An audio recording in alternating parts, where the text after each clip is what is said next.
Hello, this is Ron, and I'm going to speak today about um, substance to avoid when teaching an online class.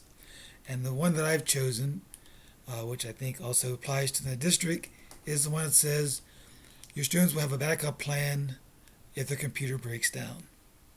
The reason I chose this one is number one, our district, because of the budgetary concerns, has decided they want to start their own cyber school.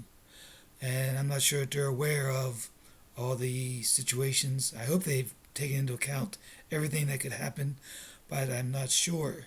Uh, Especially the fact that we don't have the best service all the time, connectivity in the district.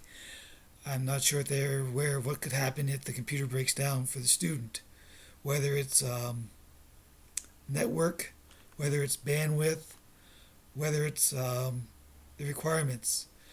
What would I do? I think that they need to make sure uh, that the students are aware that there may be times when they have connection issues. There may be times when they're not able to connect to the course. There may be times when they, whether or not their computer has the requirements necessary in the system. Those need to be checked before they take the course. I hope that there's a way that you can check to make sure that you have the facilities available. I know there's a thing that you can do on Illuminate to check. I just wonder if that's available for the online courses. Is there something we can look at to take and say, okay, my computer meets those requirements? Um, what's their um, what is their abilities as far as their connection to the internet? Do they have higher than dial-up? Do they have cable modem, or another way of connecting to the internet? As far as what can we do to avoid this situation? Maybe they, if it's not a connection issue, maybe they have another computer they could use, or maybe they can use a friend's computer. In a dire emergency, maybe they could use their cell phone if it has 4G coverage. Not as what's the word I want to use? Not as conducive, but maybe they can log in to the class through a public area, library, um, after school, because I know schools have libraries open to students at the times. Maybe they go there. And I know that adults may use the libraries as well. As a teacher online, I could make sure that the class is archived. Uh, the events that happened that they may have missed are archived so that they can access them later when they are able to get back online or back with the course, so that it becomes available to them. Those are the things that I believe we can do to help students if their computer breaks down.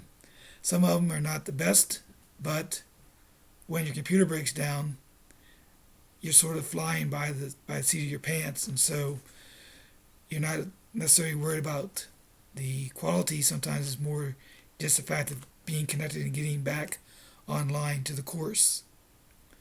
They need to also make sure that their computer does not have viruses. I recommend make sure that they have software that prevents that.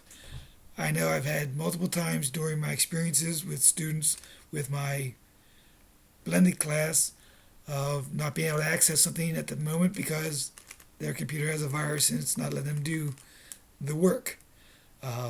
They need to make sure they have some sort of software to prevent viruses, and if they do get a virus, how to quarantine it or get rid of it.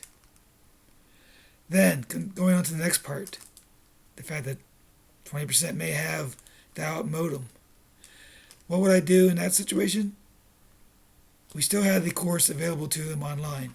Obviously we know that it's going to take them much longer to be able to access the information, because on dial-up it's only going one direction at a time. You're either receiving or sending. We need to also, so I would need to be patient with the students to make sure that they have opportunity and time for the information to upload. I would probably try to avoid what I'm doing right now, videos, because that takes a very long time on dial-up. I'd probably try to have more smaller videos if I do use video, more pictures, but smaller pictures, not large ones that take a lot of time. And I'm not sure. I'd have to look into Illuminate and see how accessible that is with the dial-up situation.